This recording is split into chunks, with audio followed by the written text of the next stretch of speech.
It was the spring of 2006, and a palpable sense of unease began to creep into the typically tranquil suburban expanse of Omaha, Nebraska. The unsettling silence that descended upon the family and friends of 19-year-old college student Jessica O'Grady wasn't just a missed call or a delayed arrival. It was the chilling prelude to a mystery that would unravel into a full-blown criminal investigation, casting a long, dark shadow over the community. Jessica had simply vanished late one evening, on her way to spend the night with her boyfriend, but he swore, with a growing tremor in his voice, that she had never arrived. Days bled into a week, each passing hour amplifying the gnawing panic among those who loved her. A panic that soon spread like wildfire through the wider community.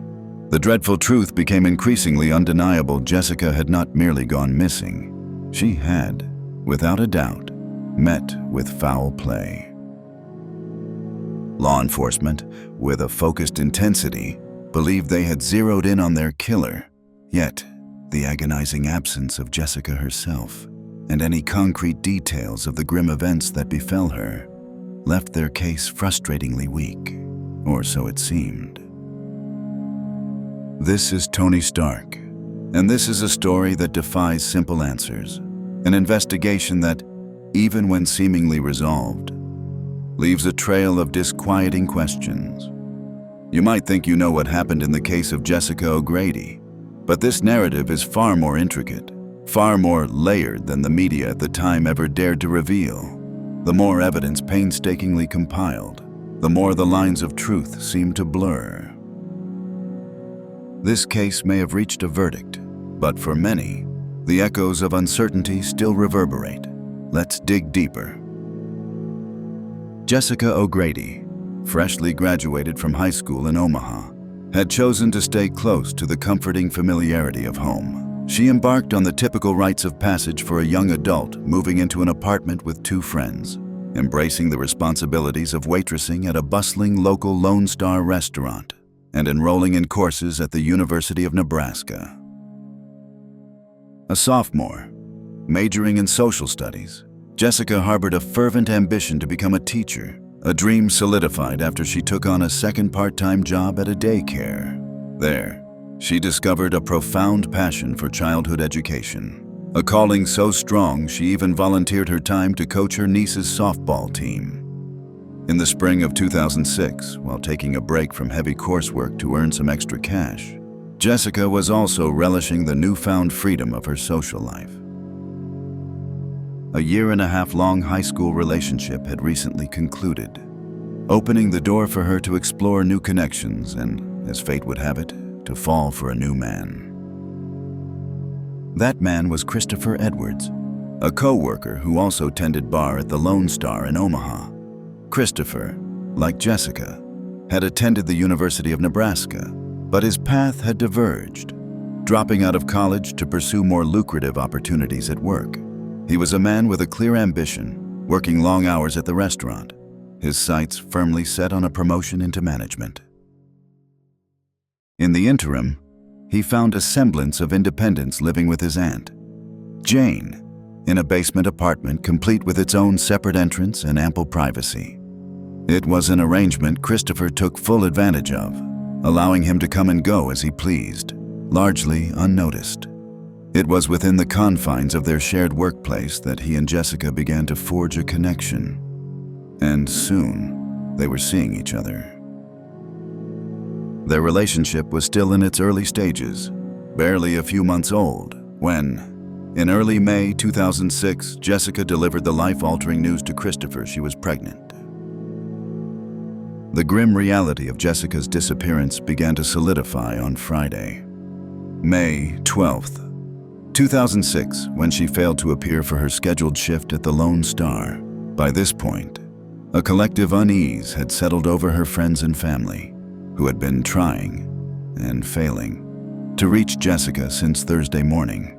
Piece by unsettling piece, it became clear that no one in Jessica's life had seen or heard from her throughout that critical period. This was profoundly out of character for a friend, niece, and daughter who maintained regular, almost daily contact, Jessica's family, with heavy hearts, finally notified the police. Her aunt, Shauna Stansel, a woman to whom Jessica was exceptionally close, had last seen her niece after a softball game on Wednesday evening, May 10th. But Jessica never made it to the next game, scheduled for the following Sunday, and Shauna's desperate attempts to reach as many of Jessica's friends as possible to locate her proved utterly fruitless. Even more terrifying was the fact that Jessica hadn't picked up her latest paycheck, and her personal belongings, including her beloved cat, Zoe, seemed to have been inexplicably abandoned. Nothing was adding up. The missing pieces of the puzzle included Jessica's phone, purse, and car. Yet, despite these items being gone, there was simply no way the vibrant, expectant mother had left voluntarily. The week following her disappearance was an agonizing wait, until finally, her small Hyundai Accent hatchback was found by a local businessman in a parking lot, ironically, just across the street from the very restaurant where she worked. The keys, however, were conspicuously absent. The car was painstakingly dusted for fingerprints and meticulously swabbed for DNA, but the results were a deafening silence. Nothing was found. There was no indication that Jessica herself had driven the vehicle there, and frustratingly, no cameras in the vicinity had captured the vehicle or its driver. The recovery of the car, while a small step, heightened the stakes of the investigation, officially transforming it into a formal criminal probe. Law enforcement, now with heightened urgency, gained access to Jessica's phone logs, embarking on a digital archaeological dig to trace her last known movements. The last day anyone saw Jessica, Wednesday, May 10th, began like any other social evening. A handful of friends had gathered at her apartment, chatting casually and sharing pizza. According to her friends, Jessica was engrossed in texting throughout the evening, and the topic of Christopher Edwards frequently came up. Jessica, brimming with optimism, spoke enthusiastically about her relationship and, more profoundly, about her pregnancy. She had already begun taking prenatal vitamins, her excitement at the prospect of becoming a mother palpable. Later that night, after receiving a telephone call, she departed her apartment at precisely 11:15 p.m. Her destination clear the home of Christopher Edwards. It was a roughly 8-mile drive into the quiet suburb where Christopher resided. Jessica's last documented phone activity included a call to her friend, Carrie, at approximately 11:30 p.m, followed by another call to Christopher about 20 minutes later. In the 11:30 call, Jessica had informed her friend that she was en route to Christopher's place. The very last text message Jessica ever sent was also to Carrie. At 12:20 a.m., it simply read, "No shenanigans for Jessica." According to Carrie, this was a specific code the girls used for when hooking up with boys, and she understood the message to mean that, for Jessica, a romantic encounter was not happening that night. Carrie didn't reply, and her subsequent calls the next morning went unanswered. Every call to Jessica after that time was forwarded directly to her voicemail. Her last banking transactions had occurred earlier that very day, and with that, the vibrant digital and financial footprint of Jessica O'Grady ceased. Extensive search efforts, colossal in scale, were immediately undertaken by law enforcement and supported by masses of tireless volunteers in the days following her disappearance. Yet, despite the dedication and sheer manpower, no signs of Jessica emerged. For her family, the agonizing question, "Where is she?" hung heavy in the air, a constant, unbearable weight. The terrain itself presented a formidable challenge. The surrounding area was a mosaic of dense trees and rocky outcrops, offering ample, insidious opportunities for a killer to potentially dispose of a body. Over 150 acres around Cunningham Lake were meticulously scoured, every inch examined. Mud bars and sandy shorelines along the Elkhorn River were methodically scanned, and volunteers, divided into organized search parties, bravely navigated treacherous rocks and slippery slopes. While these arduous efforts were underway, Christopher Edwards was spending the weekend with his girlfriend. Not Jessica O'Grady, of course, but Michelle Wilkin, his longtime live-in girlfriend. Michelle and Christopher had met at the same restaurant in March 2005, their friendship gradually blossoming into a romantic relationship. By January 2006, Michelle had become pregnant. Their relationship was, as far as Michelle knew, exclusively committed. According to Michelle, on the evening of May 8th, just 2 days before Jessica vanished, she and Christopher had even discussed plans for marriage. It was a tangled web of deceit. At not quite 20 years old, working as a bartender and living in his aunt's basement, Christopher Edwards was on the cusp of becoming a father to 2 children by 2 different women. Michelle, the woman he ostensibly planned to marry, remained utterly oblivious to his clandestine relationship with Jessica O'Grady.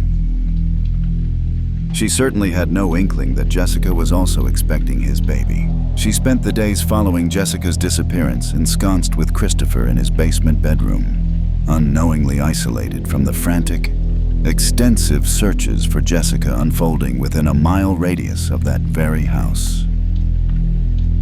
When Shauna Stansel, Jessica's aunt, began her desperate search, she instinctively stopped by the Lone Star restaurant, speaking to several employees, including Christopher Edwards. Christopher, with an unsettling composure, told her he had no idea where Jessica was. In fact, he claimed he hadn't seen her since Tuesday the 9th, stating that their plans for Wednesday night had fallen through. He insisted he simply hadn't seen Jessica that night after all. This was the precise version of events Christopher then relayed to the police when they arrived at his home, requesting, with his permission, to have a look around. On this initial visit, officers lacked a warrant, meaning any areas Christopher did not wish to be searched would be strictly avoided, as they assured him. Though he initially preferred them to return in a few days, Christopher eventually, and somewhat reluctantly, consented to what he believed was a controlled search, controlled, of course, by his directives. Officers began a systematic sweep of his room, but as they neared his bed, Christopher abruptly spoke up, insisting there was no need for them to examine the mattress. The detective on scene, perhaps probing for a reaction or offering a convenient narrative, proposed a theory perhaps Jessica had committed suicide. Since the couple had been together only days earlier, perhaps she chose to hide a note under the mattress of his bed.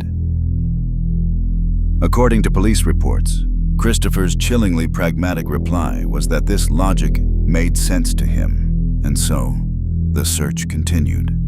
Christopher calmly explained a small stain of blood on top of the mattress as menstrual blood. But when police, acting on a growing sense of unease, lifted the mattress, they uncovered a far more sinister truth, a massive, dark stain covering most of the bottom side of the mattress. The game had changed. A formal search warrant was immediately obtained for the house, and a full forensic processing of the area was undertaken with meticulous detail. Over the next 10 grueling hours, the entire house was thoroughly inspected by the Douglas County Sheriff's Office, despite the initial investigation having been launched by the Omaha PD. The inspection was overseen by Chief Crime Scene Investigator David Kofod, who led the CSI unit for Douglas County.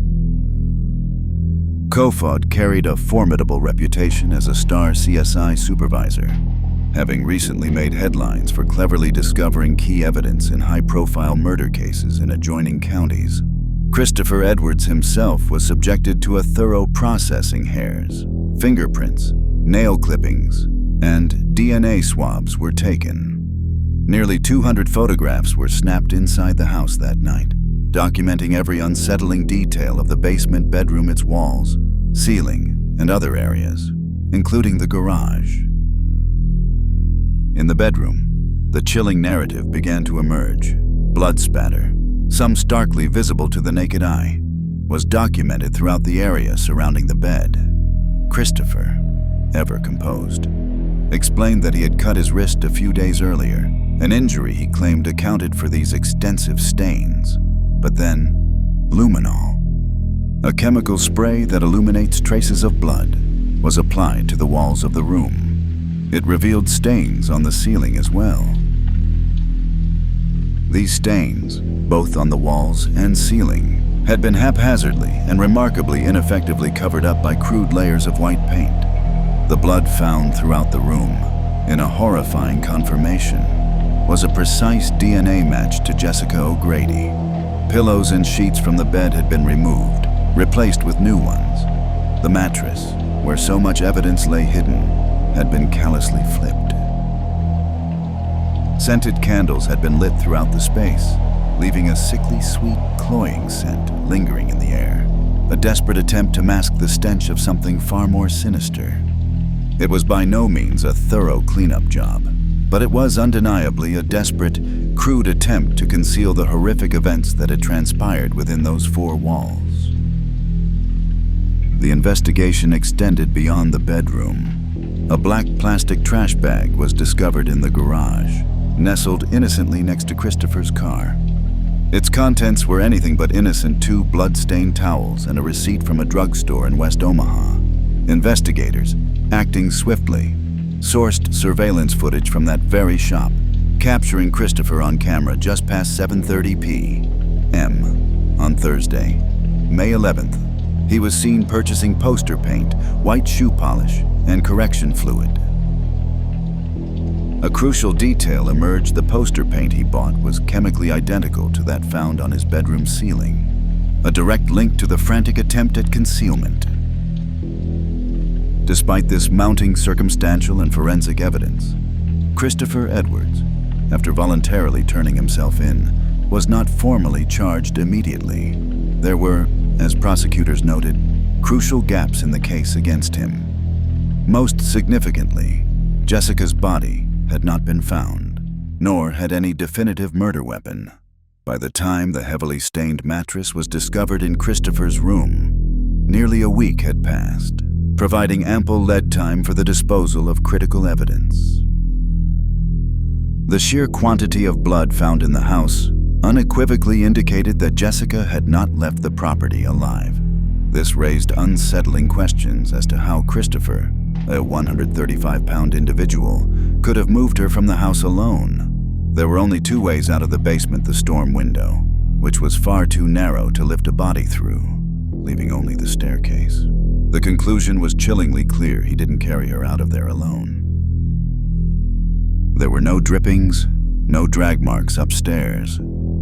He had help, as one anonymous voice poignantly stated. Somebody who knows where Jessica O'Grady's body is. And knowing that there's a human being out there who would not have the empathy to come forward and tell the sheriff's department where she's at is probably the most difficult part to deal with, other than the loss that we deal with every day. The Douglas County Sheriff's Department was convinced they had their man, but they lacked a clear, airtight theory of the crime to present for an indictment. The state of Nebraska had never, in its entire history, obtained a murder conviction without first locating the victim's body. And so, in a move that would later become a focal point of intense scrutiny, the CSI team, once again under the leadership of David Kofod, returned to the house. And then, a series of seemingly miraculous discoveries occurred, fortunes for an investigation at a standstill. Upon this re-examination, Kofod miraculously discovered 2 tiny, almost imperceptible blots of dried blood within the upper trunk frame of Christopher's car. One small stain was found on the upper gas gasket, precisely where it could not be visible from any angle unless one was directly inside the trunk, peering intently. The second was on the underside of the trunk lid. Crucially, 2 previous CSI team members had thoroughly searched the vehicle, and somehow, inexplicably, missed these vital clues. Even more pivotally, Kofod uncovered in the closet of Christopher's bedroom a pair of ornate Bangkok ceremonial swords, quickly sensationalized by the media as samurai swords.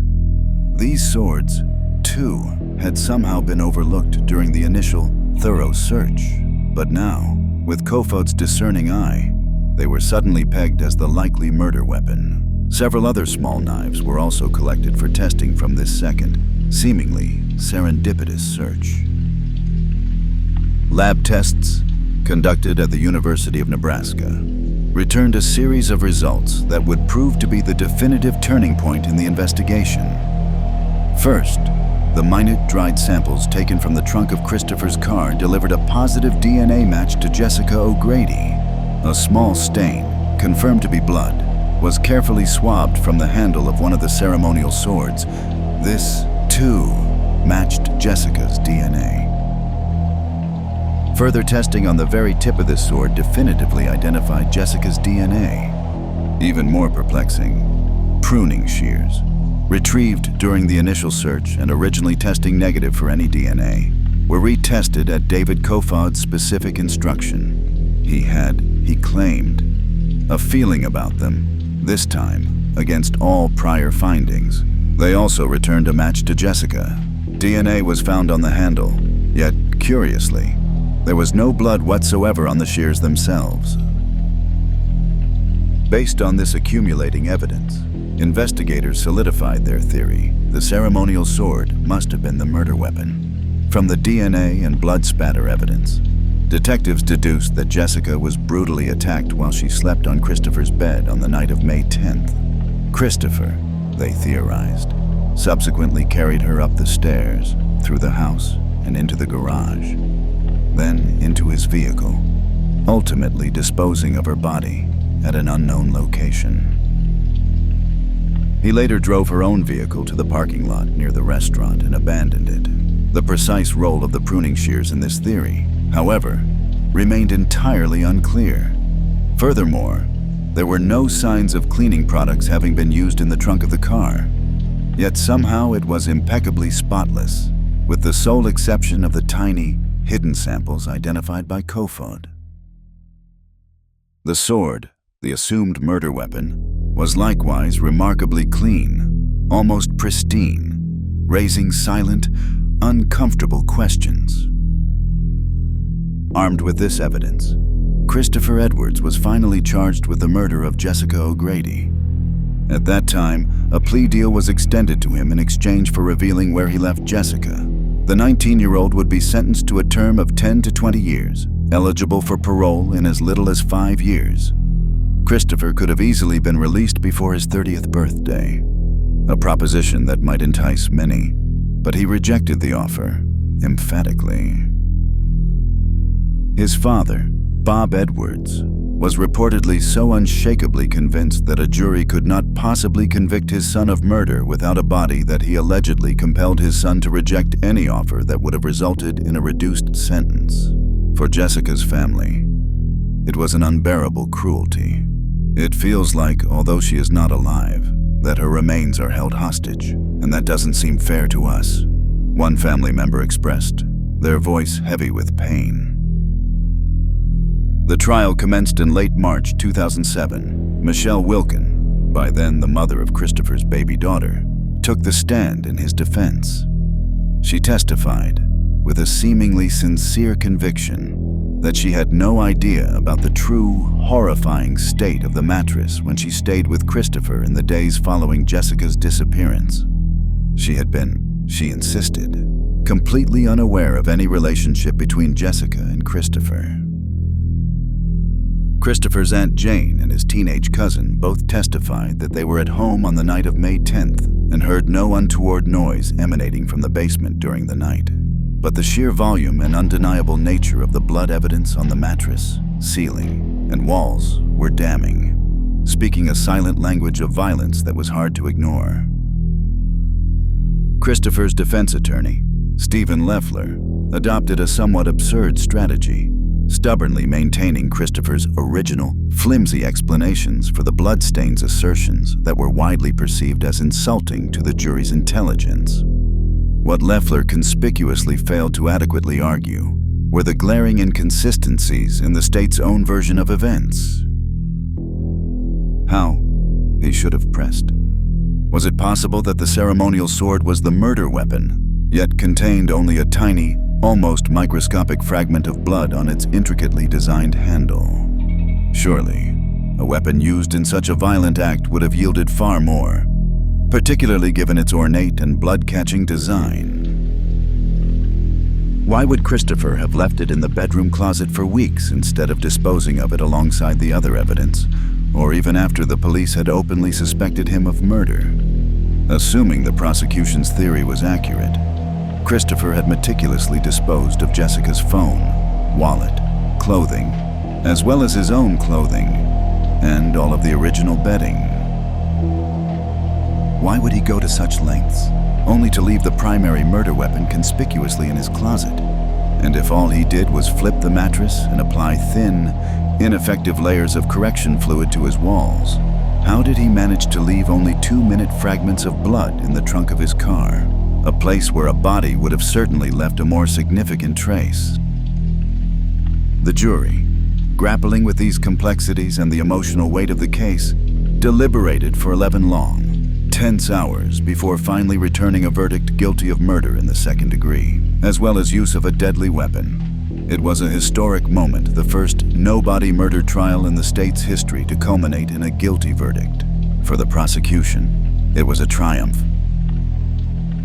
I'm thankful for the men and women who were able to sit on the jury and deliver a verdict that objectively stated what we believed all along, one official remarked.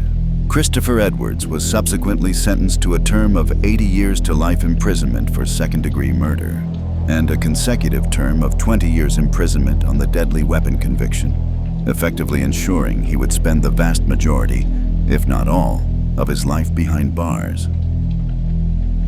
The tireless efforts of the Douglas County Sheriff's Office and their CSI team were lauded. They did a tremendous job, and we felt very comfortable, and there was never any doubt in our minds about that evidence, a proud prosecutor declared. Yet, even with a conviction secured, the search for Jessica O'Grady continued. Years after the trial concluded, thousands upon thousands of hours were poured into the effort. 46 different search missions were organized. Not-for-profit groups became actively involved, and a full 5-mile radius of Christopher's aunt's home was meticulously scoured. In one area, near Cunningham Lake, a suspicious hole was discovered. It was speculated that Christopher had begun to dig this hole, perhaps with the single shovel found with Christopher's car in the shears, but was unable to create a substantial enough burial site, and so the attempt was abandoned. This theory posited that, after this failed attempt, he simply left Jessica in the water. But Christopher, through it all, remained stubbornly silent, offering no information whatsoever. His father's home was also extensively searched. Investigators swarmed around the residence of O'Grady's killer's father, Robert Edwards. In the early afternoon, their presence a stark reminder of the ongoing mystery. Deputies and forensic experts, taping off the back of the property, carried buckets and shovels, focusing their efforts behind dark curtains. When a cadaver dog alerted to a potential body, the hopes of the family briefly soared, only to be dashed. Right now, it's anything that we do find. We'll bag and tag it and take a look at it further with microscopes back at the lab, an officer stated. Tempering expectations. A new back deck that had been constructed in the weeks following Jessica's disappearance was meticulously dug up, only to be painstakingly reconstructed when law enforcement discovered absolutely nothing. Nothing. We found rock is what we found. Rock and concrete in a mass. And it was in the exact location and depth that we saw on the charts, an officer admitted, his voice tinged with disappointment. We'll look our rooms. We'll continue our investigation and go on from there. Bob Edwards himself had come under scrutiny earlier in the investigation. It seemed highly likely that Christopher could not have, covered up the crime independently. He almost certainly had assistance, if nothing else, in lifting Jessica's body and disposing of her car. But despite the suspicions, no DNA match was ever made to his father, Robert, nor was any other substantial link made to an accomplice. The unanswered questions continued to accumulate. When Christopher appeared in court to appeal his conviction, he was a profoundly changed man. Longer, unkempt hair and crude tattoos etched onto his skin were stark visual testaments to the many years he had already spent within the confines of prison walls. His first appeal in 2011 coincided, chillingly, with another related development, one that would cast a long, disquieting shadow over his conviction. In that very same year, another prominent Douglas County resident was also serving time in prison. David Kofod, the CSI supervisor, the star of the Douglas County investigative team, the man whose miraculous discoveries had been so pivotal in the O'Grady case, had been convicted of manufacturing evidence. Prior to his conviction, Kofod had gained local fame in Nebraska for his uncanny ability to find evidence when no one else could. But then, in two separate murder cases in neighboring Cass County, earlier in the same year that Jessica went missing, Kofod's seemingly miraculous discoveries came under intense, unforgiving scrutiny. He was definitively found to have planted blood samples in key locations at crime scenes and in areas where law enforcement desperately hoped to discover damning evidence. In one of these cases, detectives had lacked any physical evidence against their key suspects. This was the brutal case of Wayne and Charbon Stock, who were found viciously murdered in their Nebraska farmhouse, apparently killed on Easter Sunday, 2006. In a process that seemed to mirror the unsettling trajectory of Jessica's case. The suspect's car had been searched thoroughly by other forensic experts, who found nothing of value. Then, just as the momentum of the case seemed to slow to a grinding halt, Kofod decided to re-examine a specific, hidden area of the console of the suspect's car, and there, as if by magic, he found the DNA of the victim. A seemingly irrefutable link connecting the suspects to the horrific crime. Kofod's insidious placement of blood samples was only definitively discovered when additional evidence, including a stunning confession, proved without a doubt that these suspects were entirely innocent of the murders. Applying this disturbing new context to the O'Grady case was unavoidable. A generous assessment of the blood found in Christopher's car suggested it was merely a small transfer stain. However, the more disturbing, and frankly, more likely conclusion was that it was the result of a diluted blood sample meticulously blotted onto the interior of the trunk by David Kofod himself. If Jessica had indeed been placed in that location after she was attacked, investigators would have reasonably expected the removal of the interior rug to reveal far more extensive and undeniable staining. Likewise, the minuscule sample found on the sword now appeared to have been falsely sourced.